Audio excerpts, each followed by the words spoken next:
like to call the village board meeting to order. Roll call. President Byrne. Here. Trustee Hebda, Trustee Schultz, Trustee Markwart. Here. Trustee Cook. Here. Trustee Schwartz. Here. Trustee Williams. We have a quorum. We got a quorum. Okay, would everybody please stand for the Pledge of Allegiance? I pledge allegiance to the flag of the United States of America and to the republic for which it stands, one nation, under God, indivisible, with liberty and justice for all. So would you still have your dinner that night, or would you do it? I just gotta confirm if Terry is free that night. Okay, He comes and whatever night All right, he just let's see. after the budget. Got it. The village manager, holiday, any citizens that wish to address the board tonight? we start budget time. Yeah. We won't. We won't start budget Yeah, that's all right. until. My name is Barry Linton. I live at 100 Thorn Grove Drive in the village, and I have a minor complaint about the snow plowing. I live at the end of the cul-de-sac, and it's also a bus route, if some of you might know. It's for school buses. So we get plowed all the time, which I'm not complaining about. We get plowed in a storm, we get plowed all day, all night long, 2 trucks at a time. The problem is they pile all the snow up in the 4 driveways in the cul-de-sac. And there was an article in the paper about Buffalo Grove from their supervisor, public service supervisor, public works supervisor, Michael Reynolds, who said, quote, "We are plowing those cul-de-sacs to the center and then bringing that snow out to either the parking right at the throat or at the exit of the cul-de-sac. And that should minimize or almost eliminate any plowing complaints with respect to the amount of snow that we leave in a driveway. Because I can come out in the morning and have 2 feet of snow high and 2 feet of snow deep that's already packed." So I have a suggestion. That's a map of my street. So everybody comes in, the trucks come in on the right side, What subdivision you in? Old Grove Farm, Oh, on all right. right off of Westmoreland. Yeah, I know where it is. Okay, so all the trucks come in on the right, and all the plows are directed on the right, and the snow all goes on the right, which is where all the driveways are. My proposal is that the trucks come in on the right, and then they shift across so that they come around the cul-de-sac on the other side, and then come back out the way they're supposed to. In that manner, all the snow is still pushed on the right, but now it's on the center of my cul-de-sac in the big tree area, grass area that's there, and stays off of the driveways. So it's an area that's actually a dedicated, you got a dedicated island. Yeah, it's a dedicated island, yeah. Yeah, there's 6 of them in our subdivision. So, okay, what did Dave tell you? I didn't discuss it with Dave. I didn't discuss that part with him. No, I read the article, was a couple of weeks ago. Yes, it was, yeah. Yeah. So I just thought that even when they switch, if they switched from right to going the other way, when they come back out, they would pick up all the snow that they left by making the switch. And they pile it up at the start of the cul-de-sac anyway. But this would alleviate all the snow that's piled on our 3 or 4 driveways. I've discussed it with some of the plow drivers over the years, and they insist that it makes no difference which way they go, that the snow will still be piled up. You mean at the end of your drive? At the end of my drive, yeah. Well, join the club, you know. Well, yes, I understand that. Jesus, you know, I'm the mayor and they pile it up at the end of my drive, and I don't raise my hand and go, you know. No, but yeah, okay. I mean, most of the other people in this, it's obviously a straight street except for me, and I was just saying that if you can pile the snow in the center Dave, island. what say you, Dave? I'm learning of this proposal as we speak. We did talk about a few other items. In terms of that, I'll look at your diagram. I know in terms of we have looked at pretty much every which way to deal with snow. It depends on how deep the snow is. In terms of how the machinery works, sometimes we've went out where we've tried with islands to completely turn the blade to try to go along the curb line and push it all to the center. The capacity of the blade is to hold so much snow, and then it starts rolling off of the end. So I've heard different proposals. I've actually hopped in trucks and tried this myself. On the other side of the tennis courts here, I've went and tried to plow those and keep every last, minimize the amount of snow being dumped onto the driveways. Very difficult, but if you could share your drawings, I'll take a look at it. I got your phone number. We can have a conversation. Like I said, the trucks come by all day long because of the bus route that I'm on. And they come down sometimes two at a time, the big yellow one and then the small village one sort of like sweeps up behind them. So I'm not faulting that. That's great service as far as I'm concerned. Always open for new ideas. You want to share your I'll drawings? show you I'll the- take a look. I'll I got show your you the phone number. I'll picture, give you a that's all. call. I will say this, because actually some people don't realize this, and I know this is in a cul-de-sac, and I know because I was doing cul-de-sacs this morning too, so I plow. If you took a lane and say it's 30 feet wide, you start from the center and push it outward. If you had an inch or 2 inches of snow, what happens is it's not just 2 inches of snow, it now becomes that 15 feet, now double it, it's 30, so that's 30 inches of snow that is pushed to the outside. In Right. cul-de-sacs, be honest, I go left and I go right. That's what I do when I do them. The thing is too, it depends upon a driveway, and I try to scoot by a driveway, because when you go left or right, you are pushing, and I'm trying to keep the most, in fact, the least of it away from a driveway. Yeah, my wife even mentioned that one of your village trucks actually went the way I'm suggesting yesterday or something like that. Not the big one, but one of your small white ones actually did go around from the left to the right instead of the right to the left. The big ones are hard to go through. Well, cul-de-sacs. So- They're- there's not much room there either, because some of the buses that pick up kids can't make the turn without backing up twice to get around the cul-de-sac. But your Your suggestion is- ultimate goal is not to have any snow on your apron? I'm not saying all the snow, but a good percentage of it could go in the center. But all your neighbors on your block are still going to have their snow on their driveway. That's on the correct, straight yes. part. Yeah, well, I expect to still have snow, but sometimes it's But I so, mean, the thing is that as they come to the cul-de-sac, what's happening to your driveway is going to happen to everybody on the straight part before you get to the cul-de-sac.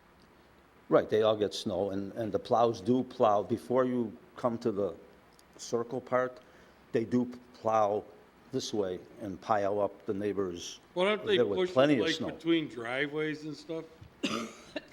I don't know how much room there is, not much.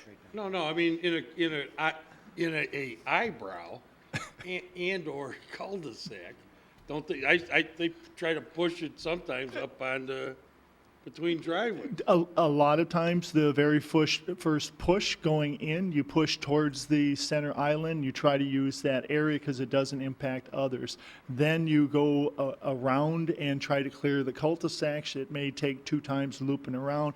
And then ultimately, you need to push it somewhere. So you have to find where there's not a street light, fire hydrant, driveway, tree, and so then you try to store it in those small given areas. Cul-de-sacs See, are real the- difficult. The fact that you have foliage in that island, we're not gonna go in there and dig Yeah, it out. they're big trees, there's nothing that's small, it's all trees. Well, yeah, there. I mean, But, because next thing you know, well, here's damaged my, there's one other thing in the damaged cul-de-sac. my trees. There's one other thing in the cul-de-sac.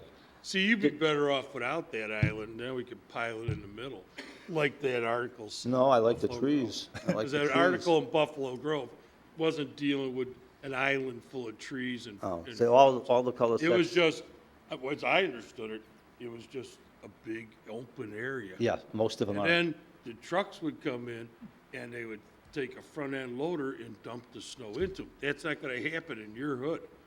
Yeah, well, I lived in Buffalo Grove for 28 years, and the one cul-de-sac, the end of our block was always filled with snow in the middle, because Well, then, you know, there you was no gotta island stop there. buying on cul-de-sacs, but you must like it because there's certain privacy factors. No, yeah, there is. Well, right. There shouldn't be a lot of cut-through traffic. No, because it says no outlet. Going right It through says your no outlet when you come in my subdivision. It says no outlet. Okay, all right, all right. All right, thank you We'll take for, this all under advisement. Thank you for And the- Dave will thank do you for the whatever he hearing. thinks is appropriate.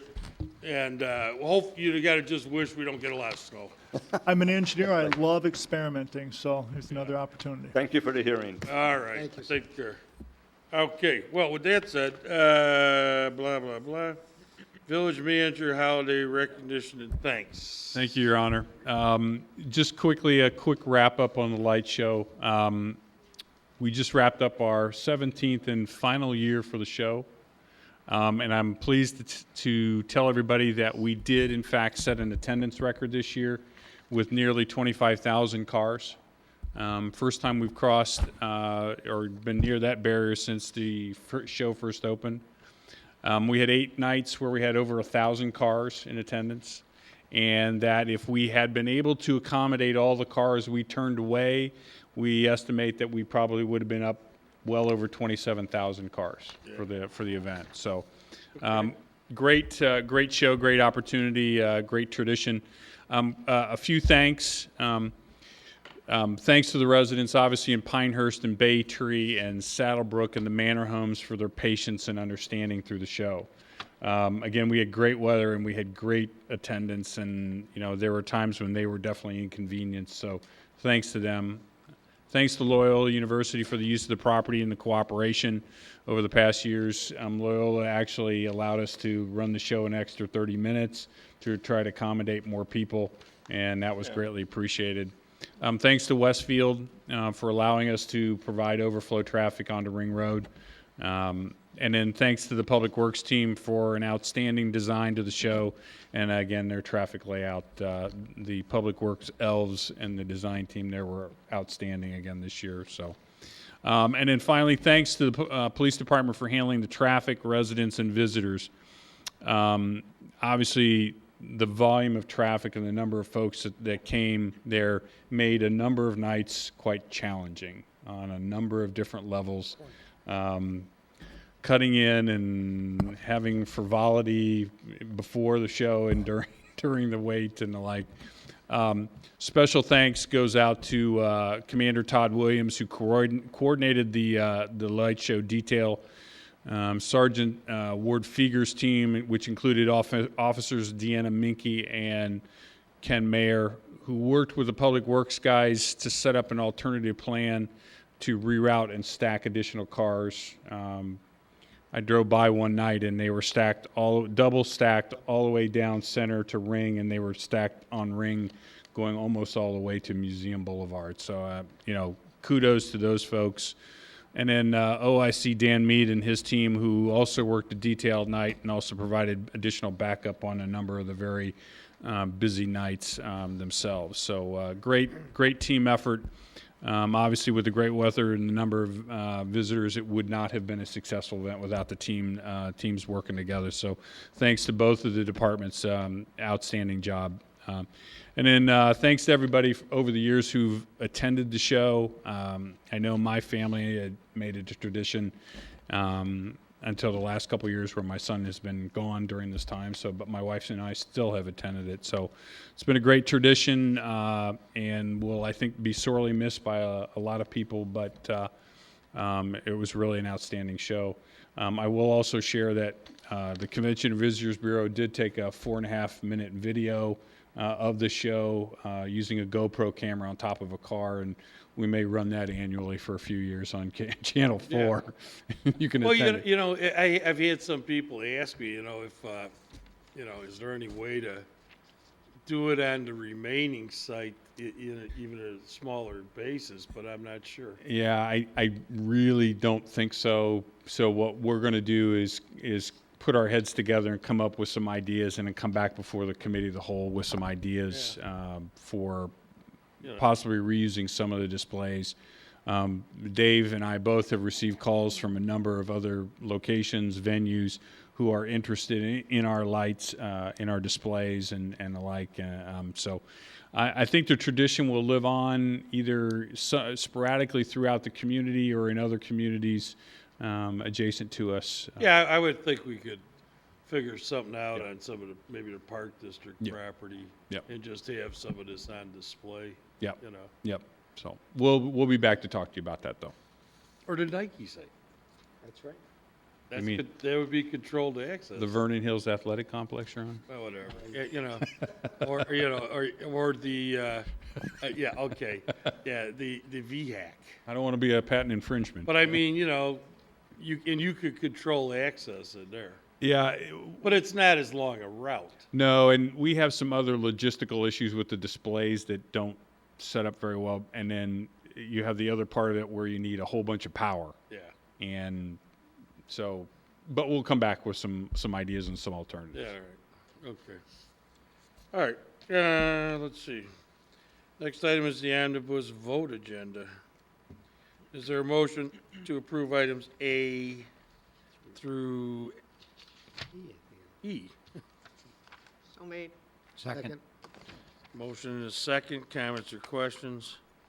If not, roll call. Trustee Schultz, Trustee Markwart, Aye. Trustee Cook, Aye. Trustee Schwartz, Aye. Trustee Williams, Trustee Hebda, Mayor Byrne. Aye. Okay, next unfinished business, approval of Kemper voucher list of bills dated January 6, 2015, in the amount of $967.80. Is there a motion to approve?